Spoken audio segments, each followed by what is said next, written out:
Hi, I'm Dave, and welcome to my video. Thanks for checking it out. We're going to be covering some basic hand techniques today, some basic exercises to give you some strength and speed, and we're going to go into some slap studies so you can develop some funk bass lines on your own, and then we're going to deal with some improvisational ideas, dealing with the modes and sequences derived from the modes. Before we get started, though, let's tune up our instruments. First, we'll do the high G string.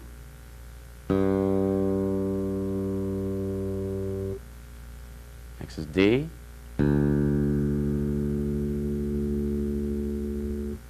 The A string. And E.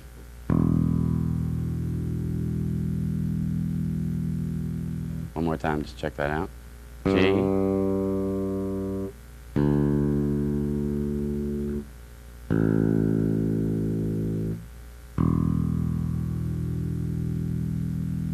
All right, let's get to it.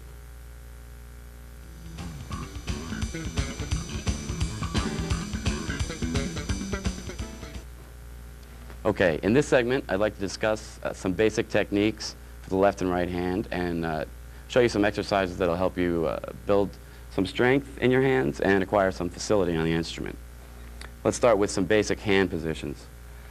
In the left hand, for instance. You want to keep your thumb halfway behind the neck, not put too much pressure on it. It's basically just a balancing tool, and it needs to have a lot of freedom of movement. And then across from that, your thumb can lie, okay, even with that. Your left hand should be arched. Try to play on your fingertips. And basically, you're going to cover one finger per fret. That's one position. Okay. Now, try not to bring your thumb up or to bring the palm of your hand up either. You always want to keep space in here so that you can keep those fingers arched and play on your fingertips. Most of these exercises that I'm going to show you were designed to be played with alternate picking in the right hand. So before you start playing these left hand things, you can just practice the alternate picking by keeping the strings muted with your left hand and practice different groups with your right hand. Groups of 4 notes per string, 3 notes per string, and 2 notes per string. And any combination thereof, just so you're familiar with whatever combination you run into, but keep those fingers alternating. Okay, now let's move on to some warm-ups and some strength-building exercises that I like to do. The first one I'd like to show you is called the spider exercise. This was shown to me a long time ago by one of my teachers. It's a great warm-up thing, gets your hands really going, all the digits of your hand. It's pretty simple. We're going to start with our first finger on low F, and we're going to play up chromatically, 1 finger per fret. Okay? Then we're going to move to the A string, and we're going to move up another fret, so we'll start on 2nd fret B, and play the same thing, etc. 3rd fret on the D string, 4th fret on the G string. Then keep moving up, 5th fret on the D string.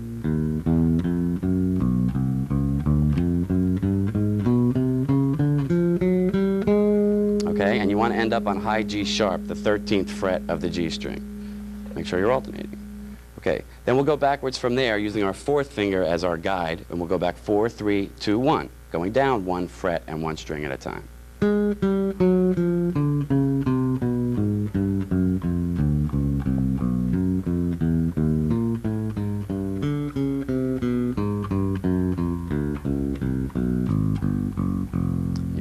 back on low F. If you don't, you missed a move somewhere. Okay, let me play that in context with my friendly drum machine here. This is 16th notes against an 8th note pulse.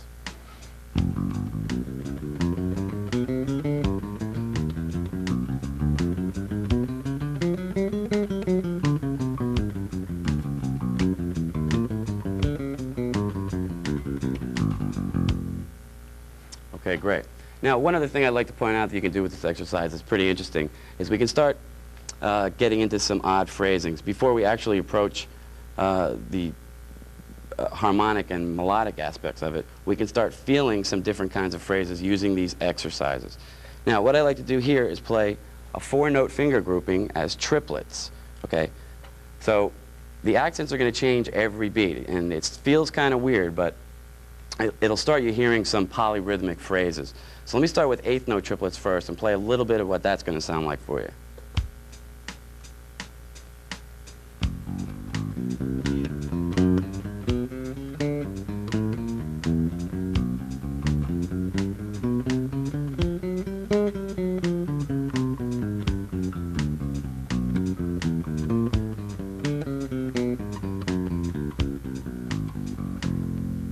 Great, okay. Now it can get really interesting if you take it into 16th note triplets.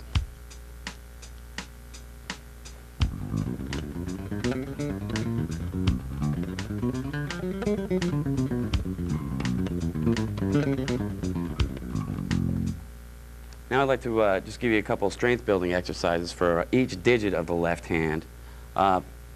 First we'll start with some 2-finger groupings that'll really help strengthen especially the 3rd finger, which is our weakest finger. We need to work on this one the most, so this exercise will help you strengthen that. Again, be careful to always play on your fingertips with this. Make your 3rd finger work. Simple exercise. You can play it in any area of the neck. It just goes like this. We'll just play 3, 4, 3, 4, 3, 4.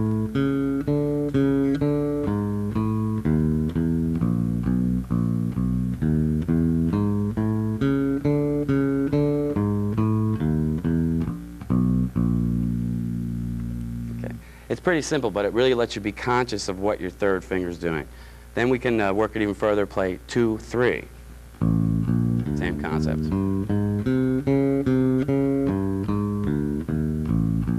Etc. 1, 3. Then we'll go to 1, 4.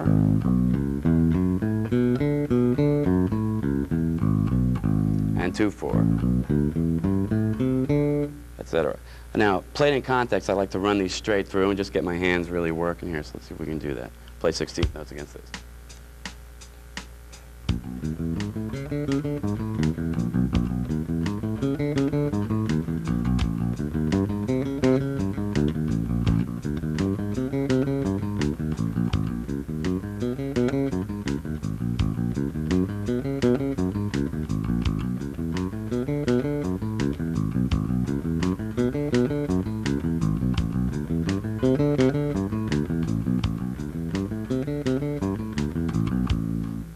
As you get the metronome markings up on that, that'll really give your left hand a workout.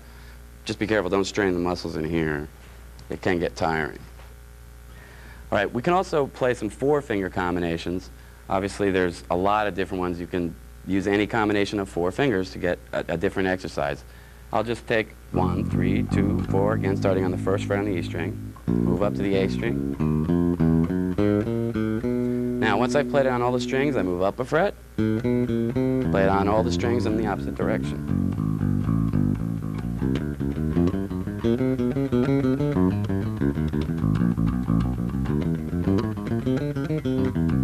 Okay, great. That can be really tough when you get into some of the more complicated ones with the 3rd finger, and again, when you start pushing the metronome markings up. Now, just one more quick thing you can do with that is let's try to get the right hand involved and get into a little cross-picking. You can take 1, 3, 2, 4, but play it as double stops. Let's look at it as fifths. And we'll start on the low F, but we'll skip 3rd finger to the A string. And 2nd finger back to the E string, 4th finger on the A string. And then we'll move it just like the previous one.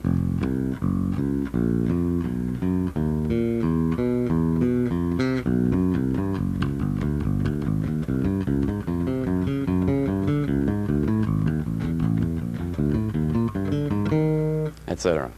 And you can take that even further too and do three string combinations, play octaves, if you really want to get crazy with it. All right, now that you've acquired some strength, some dexterity on the instrument, let's cover one other aspect of bass playing you're going to need to deal with, and that's developing a reach, or opening up your hands. These are some stretching exercises that I think will help you do that. As a bass player, we're going to need to cover one more fret than a normal position comfortably, and that can be quite difficult because of the scale of the bass. In other words, our normal position would be first finger to fourth finger is 4 frets. We need to be able to comfortably play first finger to fourth finger 5 frets. Okay? Now I think these exercises may help you start developing that reach. This also becomes important if you start playing really involved voicings or anything like that. Again, we'll start on low F. And the main thing here is to keep our first finger planted in the first fret because we want to go for maximum stretch. Okay? Then let's go as far as we can to the 5th fret, keeping our first finger in the first fret. And then just work it across that first fret. Here we don't want to move up because this is where the maximum distance is. Now, that may be a little tough at first, so you might want to start a little higher on the neck. Let's say A to C sharp.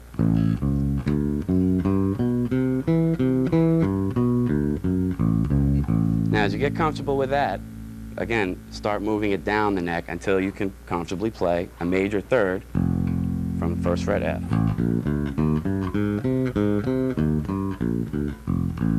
Okay, and that's 1 to 4. Then we want to stretch 1 to 3 and get a 4 fret reach.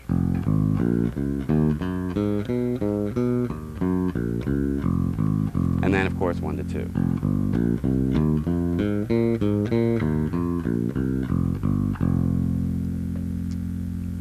All right. Now, one other thing you can do with this is 3-finger combinations. These really start working your hand also. First one we'll do would be 1, 3, 4. The 3rd finger stretching to the 4th fret, and then the 4th finger to the 5th fret. And then you'll move that the same way. 1, 3,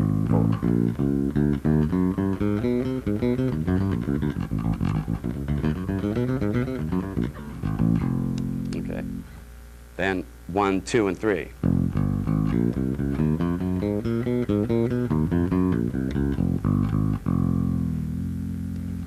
All right, great. One other thing about stretching, these things can be painful at times, so don't overdo it. You can really hurt your hands by playing these too much or too often. If you start to feel pain, stop playing. You're just going to be damaging things. So stop playing, shake your hand out, and relax for a few minutes. One thing I found that really helps me loosen up is to go back to the spider exercise. And that really loosens my hand up and makes it feel a whole lot better. All right, now you've got a whole repertoire of exercises that are strictly non-musical. They're just gymnastics, they're just for conditioning, and that's okay, but don't lose sight of the priorities. The most important thing is to develop a good musical sense. These are just conditioning exercises, and if you get too caught up in them, you'll lose a lot of time you should be spending on learning how to play music. Now, while we're still in the exercise segment, let me show you one exercise that's going to start you thinking more musically, but still use a lot of the techniques we've just talked about. It'll help you work on stretching and some various other finger techniques. Now, what we're going to do is 2-octave arpeggios, okay? Major to minor, alternating up the neck. Let's start with a 2-octave F major arpeggio. Again, first finger on the E string, first fret. Then that's going to go to 4th finger. Then 1 on C. F. Stretch your 4th finger up. 1. Now here's where you have to be conscious of your top note at all times. You have to be looking ahead for that top octave. That's a big jump. Perfect 4th on the G string. And then back down. Let's make it even a little more complicated and use an alternate fingering, one that sounds better and feels a little better for descending. So now you'll have to think of 2 things for each arpeggio. We'll come down 4, 1, 3 on the D string, A note, 4 on F. So we're rolling across here. Stretch down to C, and 4th finger, and 1st. So that looks like this in its entirety.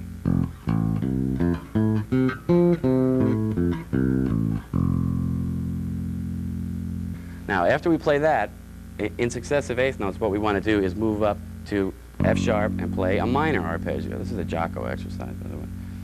And we'll do the same concept. 1, 4, 1, 4. Again, C or high octave. And then come back down with the rolling motion. Okay, that's F sharp minor in 2 octaves with 2 different fingerings. Now, what I like to do with this, again, to get into some weird phrasing, is play eighth notes non-stop. So the root note of each new arpeggio will not always be on the downbeat. That'll sound like this. Let me play it with the drum machine.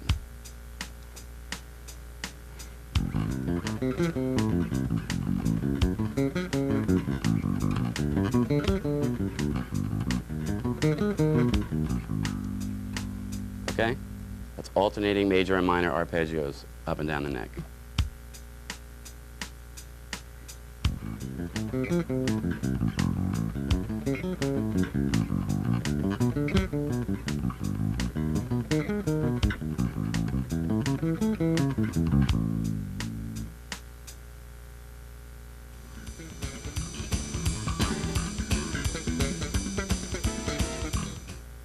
Okay, this next segment is going to deal with slap style playing. I'll try to give you a few different exercises and ideas you can use to develop some funk lines on your own. Again, I want to start with some basics of this style. It can be a little frustrating if you haven't done it before, so let me give you a few pointers just to get you rolling, and then we'll get into some more complicated ideas. Okay, now, the hardest thing at first is to just produce a good, consistent sound, with your thumb especially. So let's just try playing a C note on the A string and work with our thumb, see if we can get that note to sound consistently. Now what you want to do is strike the string with the bone of your thumb, the hard part there, and play up towards the fingerboard so you're actually hitting on the frets. And another thing you want to consider is that it's all in the wrist. Don't try to pick with your thumb. Use your wrist to slap. It's actually slap style. Now, the next aspect of that is we're going to start popping with the first finger, or if you're more comfortable, the second finger of your right hand. I use my first finger. We can start playing even eighth notes, just trying to get...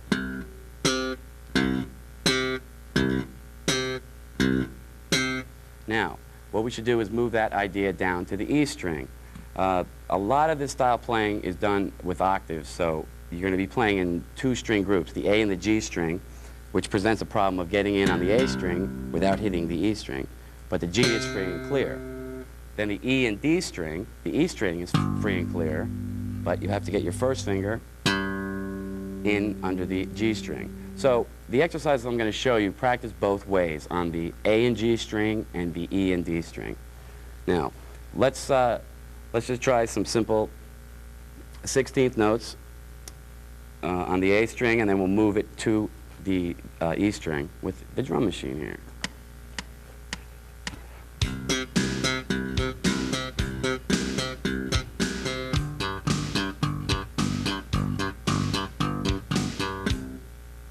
Okay, once you're pretty comfortable with that and you're getting a good sound all the time from your thumb, you can start moving around a little bit. Now, let's take that idea and put it into a simple pattern that we can use for the rest of these exercises.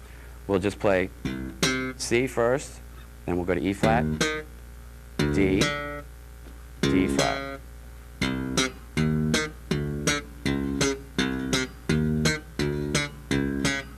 Then play that on the E string.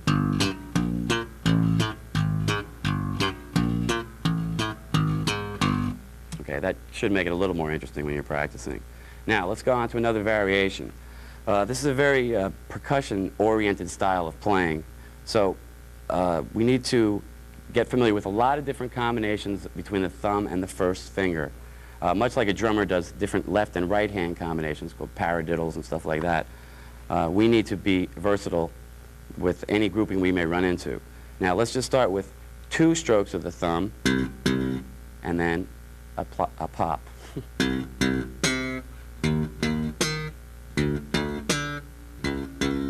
Now let's put that up to tempo.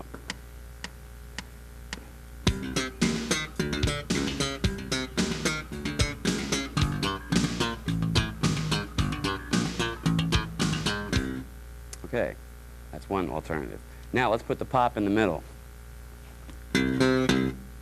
Okay, and we can put that up to tempo.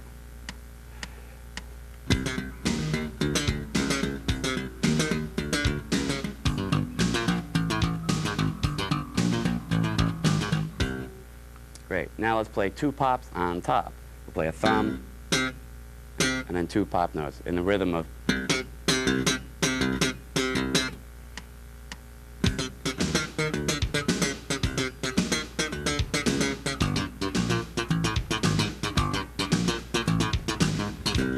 Okay. Next technique I'd like to show you is called ghost notes or muted notes. Simple idea, just mute the notes with the left hand. In other words, we're not going to play a pitch in this hand, and we're going to strike normally with the right hand. You just want to avoid getting any tones in the left hand. And you want to be very careful not to play over harmonics so that they start sounding. Strictly percussive. Now, let's try an idea using regular notes and ghost notes together. We'll play thumb pop with the C and a C octave, and then we'll mute the next two 16th notes. So it will sound like.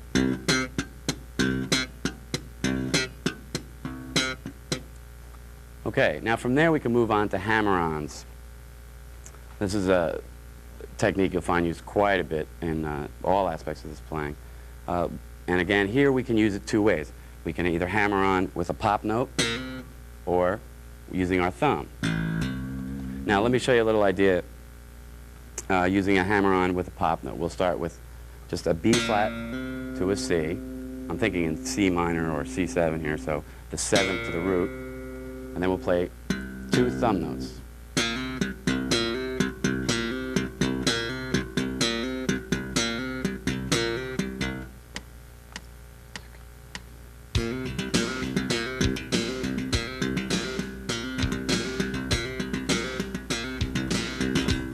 Now let me show you a lick you can use that'll incorporate both hammer-ons and some ghost notes. We're going to start with that same hammer-on from the B flat. Then we're going to go to two ghost notes with our thumb, and then hammer-on from F to G. Then and two more ghost notes with the thumb. Go down to the first fret on the D string, E flat. Hammer-on from E flat to F, first to third fret. Do one ghost note with the thumb, and then grab the B flat and slide to C. So it'd be.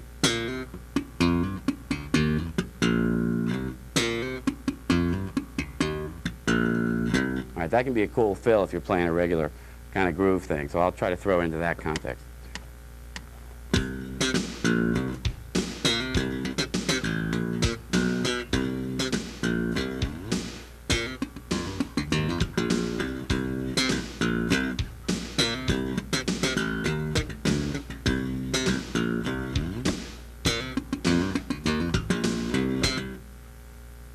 Let's move on to hammer-on using the thumb. We'll start with an open A note and hammer on our first finger C there. Then let's play another C with the thumb and then grab the octave. So we have 4 16th notes that sound like this.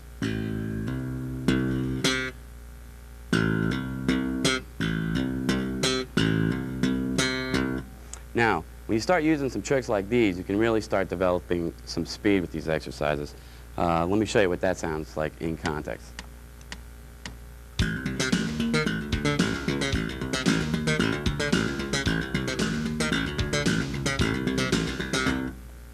Okay, you can also use this technique for this little triplet fill that I do.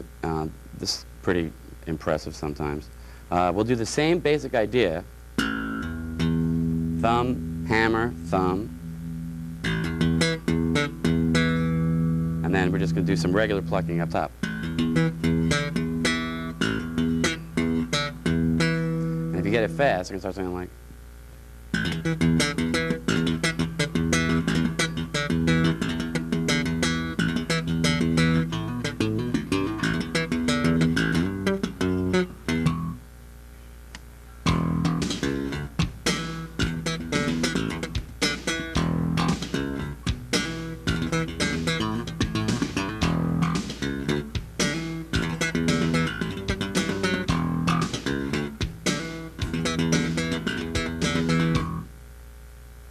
Now let's try to put all these things together and, into a little line we can use and you can groove on and practice at home, practice with a drum machine, practice with your band, whatever.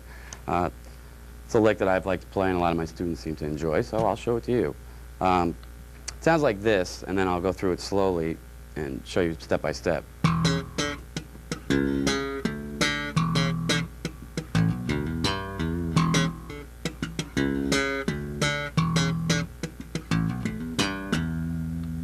Okay? Now, we're going to start with the low E with the thumb. We're going to pop a C sharp, which is the 6th fret on the G string. Pop the next fret, D. Okay, then there's a rest, and a 3rd pop in a row, which will be an interesting coordination exercise for you. And we're going to mute these next 3 notes. Pop, thumb, pop, which will set us up for our thumb on the C sharp, octave, D, octave. Second measure starts off the same as the first. Then we're going to add some fills on the bottom end. Thumb, hammer on, 5th fret to 7th fret on the E string, A to B. Thumb, hammer on, 5th to 7th fret on the A string. Then play a G, 5th fret on the D string. E, 7th fret on the A string. So let's hear what that sounds like.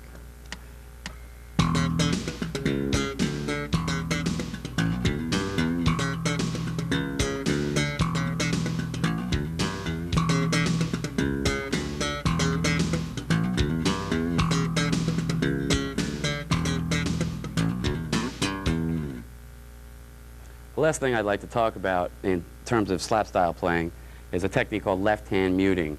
We're going to start using our left hand to generate some percussive notes, as we have done so far with the right hand. We're just going to use the left hand to slap the bass like that. So let me show you some exercises that could get you comfortable with that technique. The first one, we'll just play an open thumb note, then we'll slap the bass with our left hand, thumb again with a muted note, so you'll keep your left hand down, and then a 4th note, thumb open. That's 4 16th notes.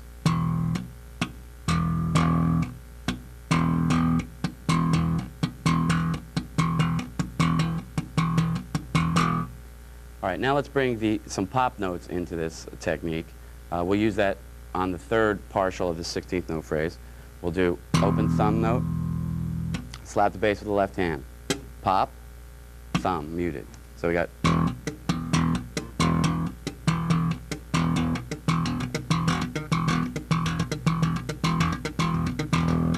All right, lastly, let's try to put the pop note 4th, and we'll play an actual note. We'll play a D on the 7th fret of the G string. Okay, so we'll have thumb, slap with the left hand, mute, pop the D.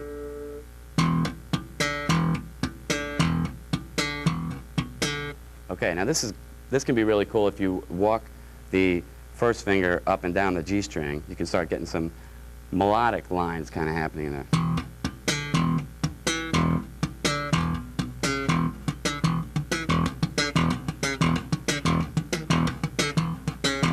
Okay, so you can experiment with that and see where it leads you.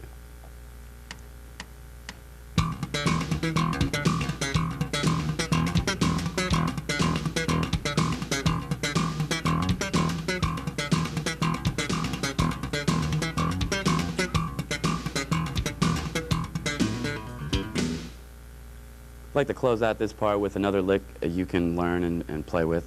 I'd like to make one more point. This one is an E, like so many of them are. But you should try to translate most of these techniques to closed position keys like G and B flat. A lot of guys have a lot of chops in the open string keys, and they get to G or B flat or D flat, and they're out to lunch. So all this can apply if you practice it. It's a little more difficult, but it can be done. So work with it and see what you can come up with, and you'll be a lot better off on a record date or something as far as coming up with a creative bass line. All right, now let me show you this last lick. We're just going to start with 2 thumb notes and then a slap note with the left hand and pop. Then we're going to play a C sharp with our thumb and slide up to D. Now let's do that again and add a ghost note with the thumb after the D. And then And that'll conclude the first measure. We're going to hammer on from high D on the G string to E, pop note. So the first measure sounds like. Okay. Now the second measure starts the same as the first. Then we're going to throw in our favorite pentatonic lick. Hammer on from the 5th fret on the E string to the 7th fret. 5th fret A string. So that'd be. Second measure sounds like. Okay. Third measure will be the same as the first. Then we'll throw in another cool little lick at the end there.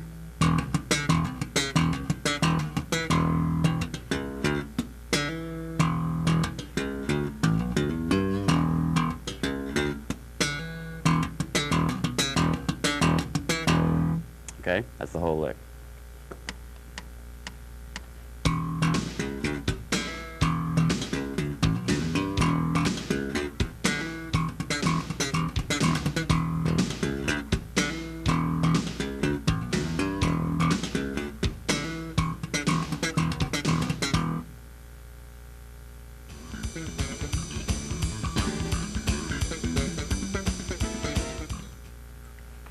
Let's jump into the area of soloing and developing some solo concepts. And maybe I can give you some ideas about what you can do if you're ever stuck in a rut and you want to get some fresh ideas happening. First, let's talk about the modes. I don't know how many of you know what the modes are, but let me familiarize you with them briefly. The modes are the chord scales that we use to improvise, and they're derived from each tone of the major scale. So there's 7 tones in the major scale. Consequently, there's 7 modes. If we're playing a C major scale, that's the C Ionian mode, that arrangement of notes. Same as the C major scale, okay? Now, if you took that same arrangement of notes, no sharps or flats, and started on D, you'd have the D Dorian mode. If you looked at the 1st, 3rd, and 5th, and 7th tone of the Dorian mode, you'd find that you had a minor 7th chord. So this particular mode is used to improvise over minor 7th chords.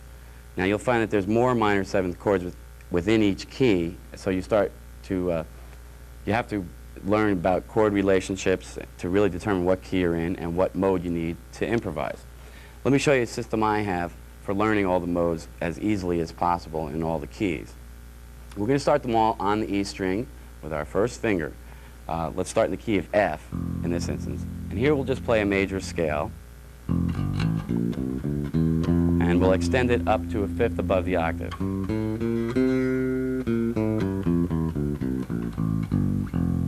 Okay. Then we'd move to the next tone of the F major scale, which is G, and we can play the Dorian mode.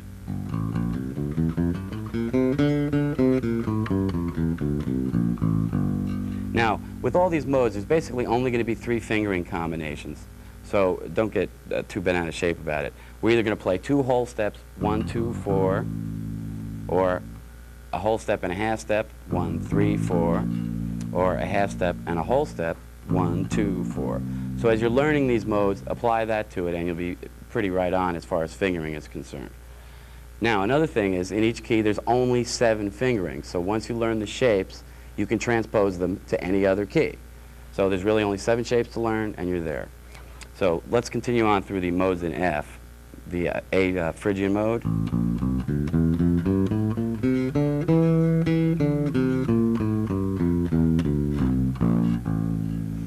Okay.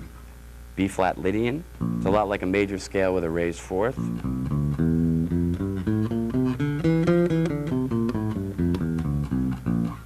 C Mixolydian, which you play over dominant chords. You'll find that this has a major 3rd with a flatted 7th.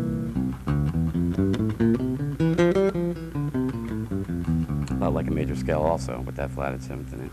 D Aeolian. And then E Locrian. Now, you don't get a lot of call to play a Locrian mode because the chord that's built off is a minor 7 flat 5 chord. But one thing you might want to think about is considering it as starting the C Mixolydian mode on the 3rd. Okay, so you can start applying these substitutions as you get more involved with this stuff. some of this material may take a little research, so just dig in and it'll start to make sense to you. Now, the next thing you want to do, or what I would like to do, is play these through all the keys. So I use the cycle of fourths. Our next key would be B flat, and we want to start with the lowest note on the E string, the one that's closest to the nut, and play the mode from there. Now in B flat, the lowest note would be F. So we have to figure out which tone of the B flat scale F is. It's what? The fifth, right. So it's going to take the Mixolydian mode. So we'll start B flat in Mixolydian. Aeolian.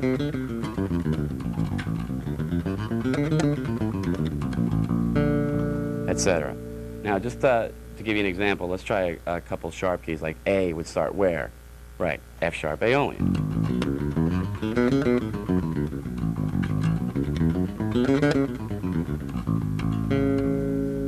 Etc., etc. Okay, now let me show you a couple exercises that I do with these to get familiar with them and go through the keys.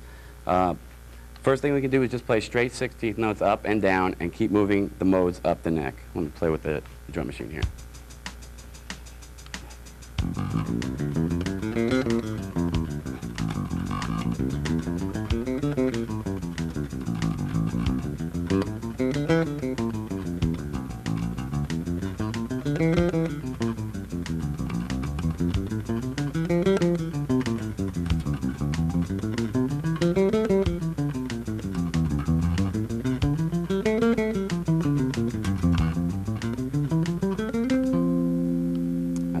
In the key of F. If you can take this through all the keys, you'll really start to get a good understanding of keys and key relationships, chords, and their chord scales, and you'll really start to know the fretboard really well. So it might be something you want to spend some time with. Now, let me show you another exercise we can do with that. Getting back to the phrasing I talked about when we did the spider exercise, let's put this into 16th note triplets. And to make it even a little more difficult, let's go up one mode in triplets, shift with our fourth finger, and go down the next mode. Then shift up with our first finger, etc. Let's see what that sounds like.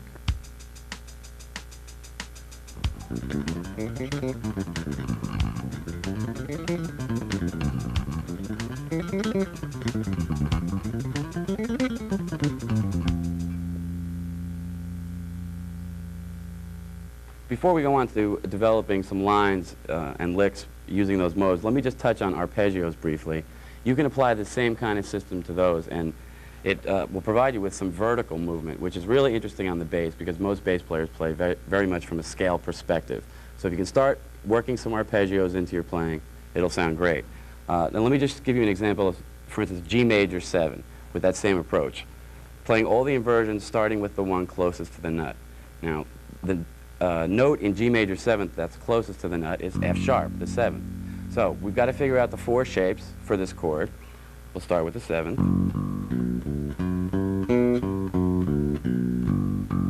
Okay, then we'd move up to root position, starting on the G. From the 3rd. And the 5th. Now that's the four inversions of a G major 7th. Now let's run those together, see what it sounds like.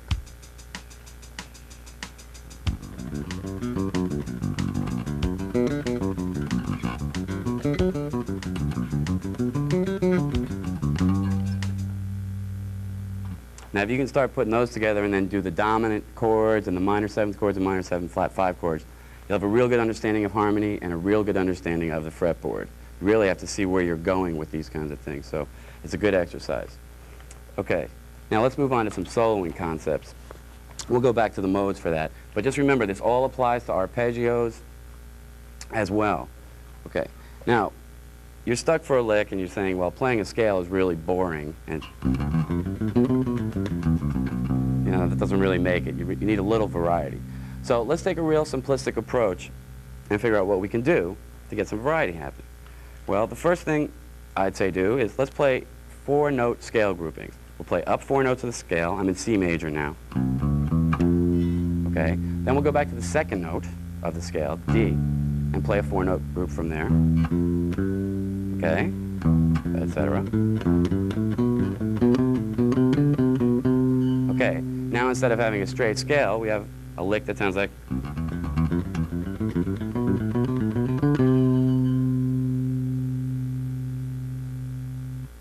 Now you can reverse that lick on the way back and do the same thing. Say we're starting on the 5th of C. You can just come down in groups of 4.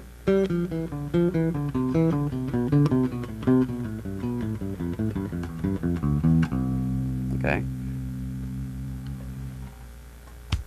See what that sounds like in context.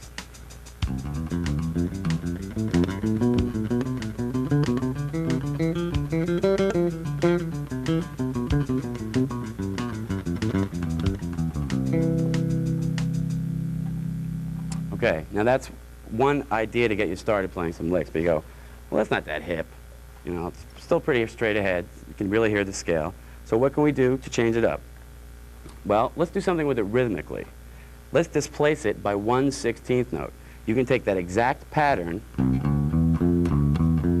and by starting it on the of beat 4, you can get a much cooler sound than just playing it on the downbeats.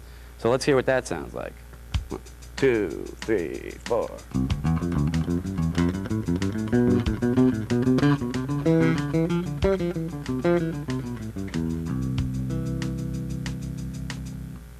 All right, so now you can go anywhere with that idea. You can start on the E of 1, displace it 1/16th note the other way. 2, 3, 4.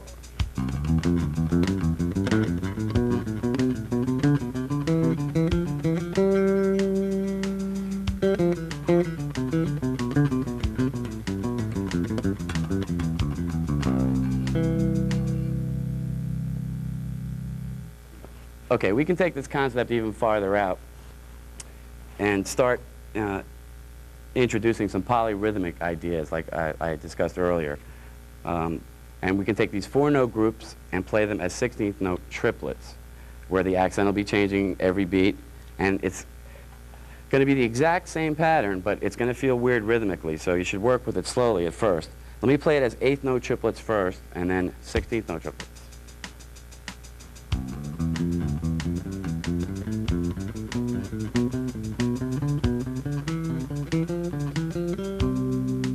And then you can play it down too.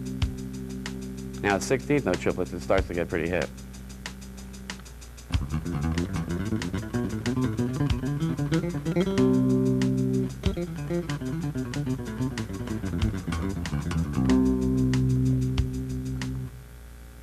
Okay, now that's a lot of material right there. Remember, apply it to the arpeggios and all the different modes, and you'll have a wealth of solo material.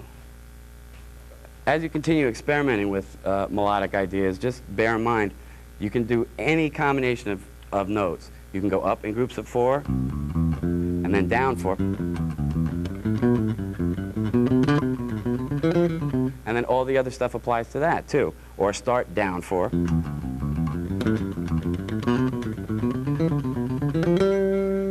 and again, the rhythmic variations apply, the 16th note triplets apply. So just from those 3 patterns, we've got about 40 licks to deal with. Now, if you really want to get strange, you can get into some of the things like Jaco did. His phrasing was based on 5-note groupings, but as regular 16th notes. So here's the next step we can go to. Instead of just 4-note groupings, we'll take it to 5-note groupings. So he would take a 16th note pattern. He would play regular 16th notes, but phrased in groups of 5. So he'd start the scale going down.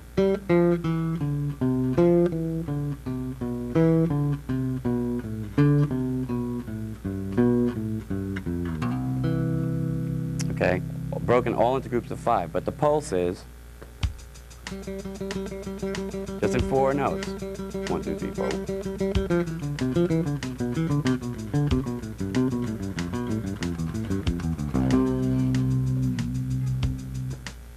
Okay, you can also extend this idea to 6 notes, and this works really well with the pentatonic scale, which is a 5-note scale, but if you add the low octave onto it, or the starting note, you can make it a 6-note pattern. Let's take the E pentatonic scale starting on A, on the 14th fret of the G string. Play the E pentatonic, write down A, G, E, D, D, A. Now that same configuration of notes will happen here, starting on G, then on E, D,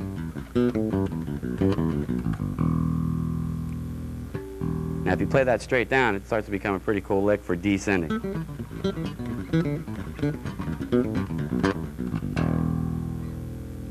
So now you've got 4 notes and 5 notes and 6 note groupings, which you can get a lot of material from to work with. I'd like to demonstrate some of the sequences and lines we've been talking about in a progression consisting of 5 chords.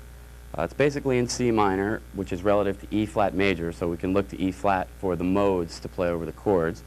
We start with the C minor 7th chord, and that'll take the Aeolian mode, because it's the 6th of E flat. And it moves to an A flat major chord with a sharp 11 or a flat 5, the A flat Lydian mode. You have that D note in there, which is still relative to E flat.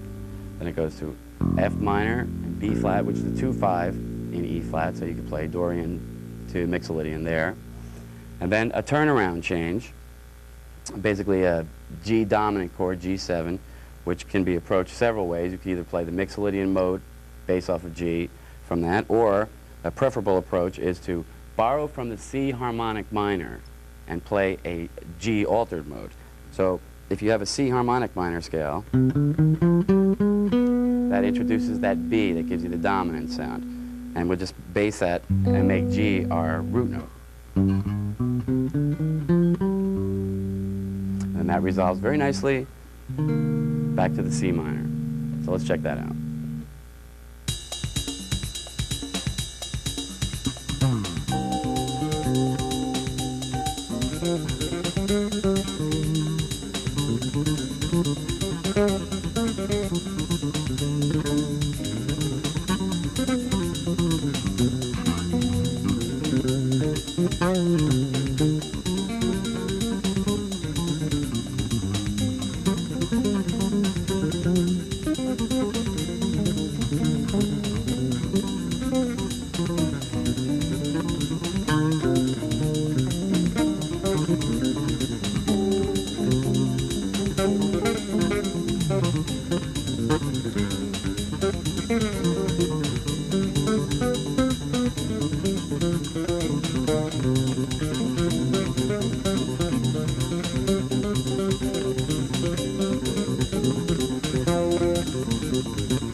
Well, that about wraps it up. I hope you got some stuff you can use from the video and enough material to keep you working for a long time. Practice hard, and I look forward to hearing your next record. Thanks.